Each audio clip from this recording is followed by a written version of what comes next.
It's Saturday, June 28th here on the Prairie Orchard in southwest Michigan.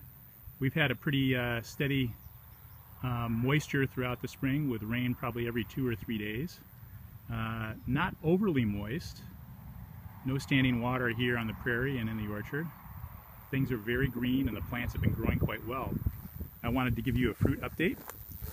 I'm looking over here at our white doyen pear, which had so many blossoms this spring. The fruit are growing nicely. I actually never pulled the trigger on actually thinning this fruit. You remember I wanted to thin the fruit so that I would get more growth in this tree because it's still a relatively young tree. I just put it in about 1.5 years ago. I just couldn't pull the trigger on thinning the fruit because they look so beautiful, and we'll just see how they taste a little bit later on this summer. Next to this tree, maybe about 15 feet over, is our boss pear, which didn't have a dramatic amount of fruit this year, but as you can see, we got ourselves a few pears here, which are growing very nicely.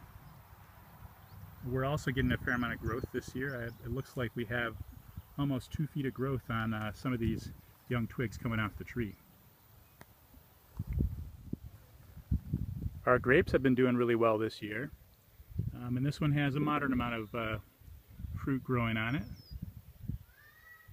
And over the next few months, hopefully we'll see these grapes grow pretty sizably, and eventually these are going to end up being purple grapes. This particular vine over here was so burdened with fruit though that it actually fell off the trellis and was hanging down. I just replaced it up on the trellis, which is why the leaves are all upturned. You're seeing the whites of the leaves. But in the next few days, as it sits here in this newly tied upright position, we would expect those leaves to turn, so we'd see the nice green glossy surfaces. And as you can see, we got a fair amount of fruit here that hopefully will give us a treat later on this summer, early fall. Here we are in the apple orchard of the Prairie Orchard, and I have my 2 trees here that are the oldest in the orchard, the 2 Honey Crisp.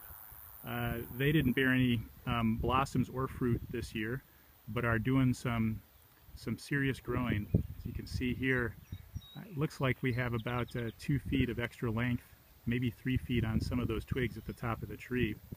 These trees are now, this one here is probably about 9 feet tall. Going into the prairie and down the first row here, we have our Caviole Blanc d'Hiver. You recall it actually had some blooms this year and even some fruitlets about 3 weeks ago. However, those fruitlets have disappeared, and we're probably just going to switch over to using our energy in this tree to grow. At least I'm hoping that's the case this summer. Next here is Ashmead's Kernel, which also lost its fruit. We had a few fruitlets over here on one of these larger branches, but unfortunately they're now gone, and the tree is switched over to some significant energy consumption growing. You can see this this particular branch right here has grown probably about 1.5 feet, almost 2 feet, in just a handful of weeks. The next tree is our Asapis Spitzenberg. This was reported to be Thomas Jefferson's favorite apple tree, and it too is doing some serious growing, but of note is actually one surviving apple right over here. And I guess I hope that that apple survives so I can get a taste of the first apple production from our orchard. But if we lose it, that's okay. We'll have some significant growth hopefully on this tree this summer. The rest of the trees are all growing quite well. This first one here is Westfield Seek No Further. And then we have a whole bunch of other trees that are heritage trees, some of which are going back to Roman times. As you can see, the orchard and the prairie are looking mighty lush with the first flowers of the year. Our flowering quince is also fruiting as well. As I mentioned in previous videos, this is flowering quince, not a quince tree that grows a commonly eaten quince, but nonetheless it bears fruit. And so we see a number of them littered below the younger growth, down on growth that's maybe about a year or two old. These fruit are very fragrant, and this past year I kept them in my house, and they really help provide a nice perfume to each room.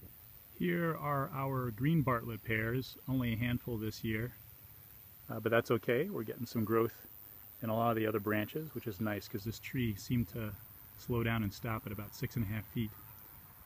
Some very pretty fruit that I'm looking forward to tasting in a couple months. We already got, we have some redness in them, but they're going to turn a little more green as time goes on, with just a blush on portions of the surface of the fruit. Behind it, about 15 feet in the distance, is the red Bartlett, which didn't bear any fruit this year, unfortunately. We have a few sweet cherries this year. I think they're a little bit past. Spending too much time away from the property and not having a chance to harvest them when they're perfectly ripe, but I think we'll end up giving these things a taste. This one looks pretty good, and just a reminder, we are a no spray operation here. It looks like there's an entry point for a bug there. Let's just see if we can pull this apart and see if we have any larvae in our cherry. No larvae. I'm going to taste it.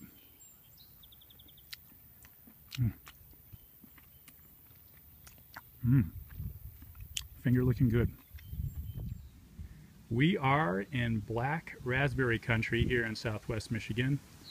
We don't even have to try to have some fruit here on the Prairie Orchard.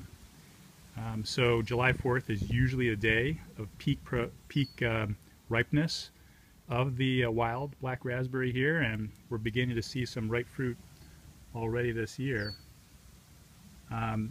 My daughter, when she arrives shortly, is going to go nuts over this fruit, and I will sit and taste some with her.